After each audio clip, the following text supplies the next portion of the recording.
Come. The Doctor. Doctor.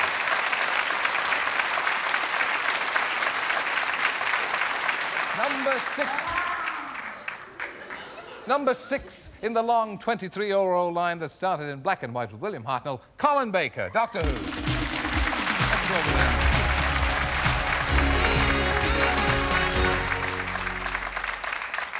Is this the planet Shepherd's Bush? It is indeed, sir. Good to see you. I'll turn into me now. Good man. And dressed for the occasion, Doctor.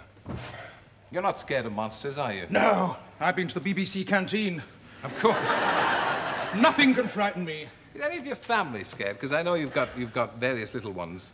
I mean, are they terrified of the monsters? Do they look out for you when you have to deal with them? The one who's most frightened, I have to say, is my own wife, who actually wouldn't come to the studio when we had the Daleks there. And she's a grown woman and should know better, but she's terrified of Daleks. And I've told her that they're not always real. You know, occasionally there's one with a little man running around inside. Why is the old TARDIS a blue police box? I mean, maybe there's some people who know the answer, but I've been watching it man and boy, and I've never really understood why it's a police call box, the TARDIS. Well, 23 years ago when it started, when you were much too young to watch it... No, I was there. William Hartnell arrived in London in his police box, the TARDIS, and it had a thing called the chameleon circuit, which didn't work properly. And it was supposed to make the outside of his time machine look exactly right in its surroundings. So, in London, fine, police box. But then the chameleon circuit broke, and it's been stuck like that ever since. I never knew the historical antecedents of it, so that's the reason. Mm-hmm. In America, Doctor Who is a cult series, isn't it? Yes.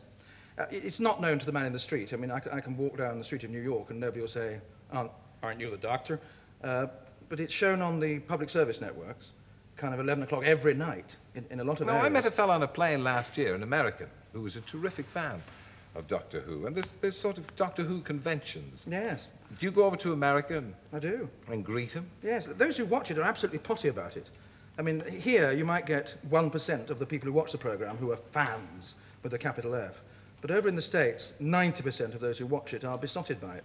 So you go to conventions in the most extraordinary places, university towns all over the States, and thousands of people turn up to touch the hem of the Doctor's garment. Isn't it strange, though, after the sophistication of Star Wars and all the rest of it, and special effects that are ultra-sophisticated on film, that this Doctor Who, which, apart from the appearing and disappearing box, the effects aren't all that good. What do you think the real appeal is?